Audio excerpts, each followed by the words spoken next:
이 서울고법의 결정이 전해지기 전, 또 알려지기 전부터 사실 민주당은 국회에서 이 대통령의 사법 리스크를 입법적으로 완화하거나 또는 무력화할 수도 있는 그런 입법 속도전에 나선 상태였습니다. 가장 대표적인 게 대통령이 당선될 경우에 형사재판을 정지하는 그 형사소송법 개정안을 오는 12일 국회 본회의에서 통과시킬 계획이었던 건데요. 이날 본회의에는 기업의 경영재량권을 축소시키는 내용의 상법 개정안도 함께 올라갈 예정입니다. 국민의힘은 이를 겨냥해서도 이재명 대통령 방탄 입법이라면서 크게 반발해오던 그런 상황이었습니다. 네, 다수 언론 보도에 따르면 민주당은 오는 12일 국회 본회의를 열고 형사소송법 개정안을 처리하는 방안을 적극 검토 중인 걸로 알려졌습니다.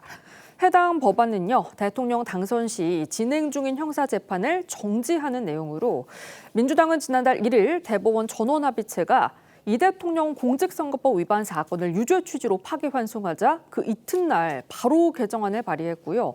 지난 4월 민주당 주도로 법사위를 통과해서 현재 본회의에 부의된 상태인데요. 관련해 민주당 원내 핵심 관계자는 12일 본회의에서 형소법 개정안 등 시급히 처리해야 할 법안을 내부적으로 논의하고 있다면서 여러 법안 중에서도 형소법 개정안은 최우선 입법 사항이라고 말을 했고요. 오늘 조승래 수석 대변인 서울고법의 파기환송심 연기 입장에도 개별 재판부가 아닌 재판이 중단된다는 법원의 명확한 해석이 필요하다며 형소법 추진을 보류할 이유가 없다는 입장을 밝혔습니다.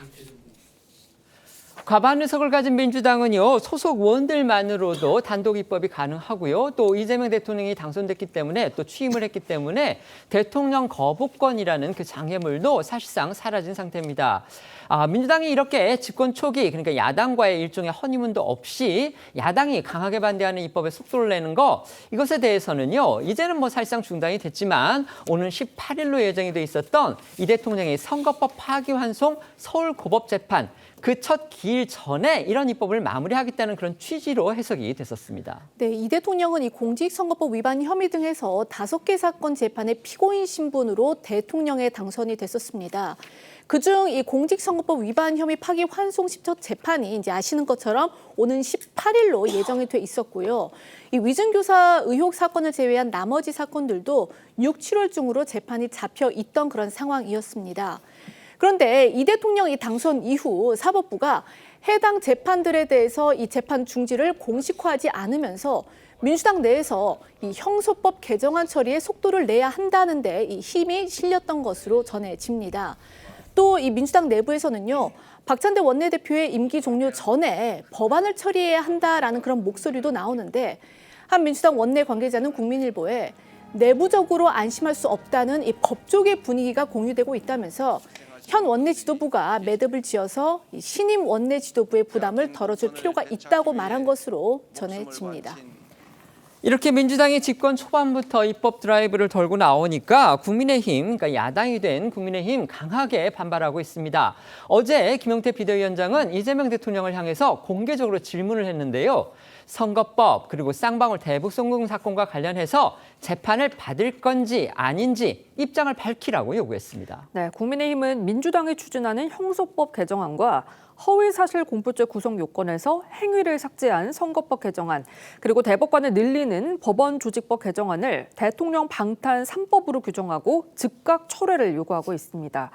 특히 앵커 말씀하신 것처럼 어제 김용태 비대위원장은 국민의힘 개혁 방안 등을 발표하는 기자회견에서도 민주당의 형소법 등 입법 추진을 강하게 비판했는데요. 김 비대위원장은 이 대통령과 민주당을 향해서 형소법 등의 법안이 대통령 개인을 위한 건지 아닌지를 국민 앞에 공식적으로 답을 하라고 촉구했고요. 이 대통령을 향해서는 공직선거법과 대북송금 사건 재판을 받을 건지도 답하라라고 했는데요. 이에 오늘 민주당에선 처음부터 대통령 발목을 잡는 모습이 참 후안무치하다는 비판이 나왔습니다. 관련 목소리 듣고 오시죠. 이재명 대통령께 공개적으로 질문을 드리겠습니다. 만인은 법 앞에 평등합니다. 대통령은 취임 전 진행되어 온 재판을 면제받기 위한 자리가 아닐 것입니다. 대통령께서는 6월 18일로 예정된 공직선거법 위반 혐의 재판과 다음 달로 예정된 불법 대북송금 재판을 받을 의지가 있으십니까? 다음으로 민주당에 질문을 드리겠습니다. 민주당이 지금 추진하고 있는 대통령 방탄 3법, 지금의 대통령 개인을 위한 법입니까? 아닙니까? 국가 정상화를 위해서 노력하는 대통령을 처음부터 발목 잡는 모습이 참으로 후안무치합니다. 애당초 이재명 대통령의 재판은 윤석열 검찰 독재 정권의 정적 제거 음모의 산물입니다. 국힘은 진정 법 앞에 평등을 외치고 싶다면 윤석열, 김건희 구속을 당론으로 정하기 바랍니다. 여야는 지난주 민주당 주도로 통과한 이른바 3대 특검법을 두고서도 공방을 벌이고 있습니다. 이 역시 이재명 대통령이 거부권을 행사할 가능성 거의 없기 때문에 빠르면 내일 국무회의 심의를 거친 뒤에 바로 시행될 것으로 예상이 됩니다. 특검이 3개나 동시에 진행되는 거 그야말로 사상 초유의 일입니다. 네, 우선 이 지난 5일 국회를 통과한 3대 특검 법안의 내용부터 살펴보면요.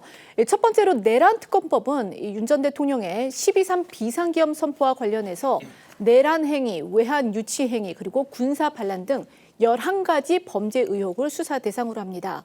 그리고 이 최상병 특검법은요, 고 최수근 상병 사망 사건의 사고 경위, 그리고 수사 방해 의혹 등이 수사 대상이 됩니다.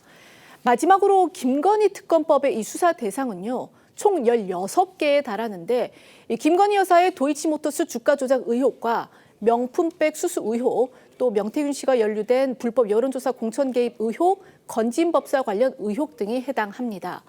앞서 대통령실은 이 거부권을 행사할 이유가 적다며 이 특검법 통과를 시사했습니다. 새 정부 초기부터 전 정부를 겨냥한 초대형 사정정국이 현실화할 그런 가능성이 지금 짙어졌습니다. 검사 120명을 포함해서 수사 인력만 모두 570명이 되고요. 예산이 400억 원 가까이 들 거라고 합니다. 네, 이 특검 법안에 따르면 특검에 파견되는 검사는 내란 특검에 60명, 김건희 특검에 40명, 해병대 특검에 20명, 총 120명입니다. 이는 서울중앙지검 소속 검사 수의 절반 수준인데요. 검사 20여 명이 파견됐던 2016년 국정농단 특검과 13명이었던 드루킹 특검과 비교해도 이 규모 면에서만 상당한 차이가 있습니다. 또 여기에 수사관과 공무원 등의 인원까지 포함하면 내란 특검에 267명, 김건희 특검에 205명, 해병대원 특검은 105명으로 총 577명까지 늘어나게 되는 건데요. 관련해서 김용민 민주당 원내정책수석 부대표는 지난 5일 김어준 씨 유튜브 방송에 출연해서 검찰청 2개 정도는 자연스럽게 없어지지 않겠느냐라고 말을 하기도 했는데요. 이 목소리 듣고 오시죠. 특검이 3개가 동시에 돌아가다 보니까 네. 파견 검사만 해도 현재 기준으로 100명의 검사를 파견받아야 돼요. 3개 특검에서. 검찰청이 한 2개 정도는 자연스럽게 없어지지 않을까. 앞서 앵커 말씀하신 것처럼 3개 특검에 쓸 예산도 만만치가 않습니다. 내란과 김건희 특검에 각각 155억 원, 해병대원 특검에는 78억 원으로 모두 38억 8억 규모의 이 비용이 추계가 됐고요. 내란 특검 파견 검사가 20명 추가된 만큼 예산도 더 늘어날 가능성이 있습니다. 이에 국민의힘에서는 혈세 낭비에 대한 지적도 나오는데요. 박수민 원내대변인은 이재명 대통령의 집권에 검찰총장, 국방부 장관, 해병대 사령관 등을 다 임명할 수 있다면서 기존 수사기관을 지휘해서 수사할 수 있는데도 수백억 원의 예산을 들여 특검을 추가로 한다는 게 이해가 안 된다고 지적했고요. 권성동 원내대표는 무더기 특검법 등을 여당 복귀 기념 1호 법안으로 추진하는 게 민생 법안보다도 더 급한 법안들이냐라고 따져 물었습니다.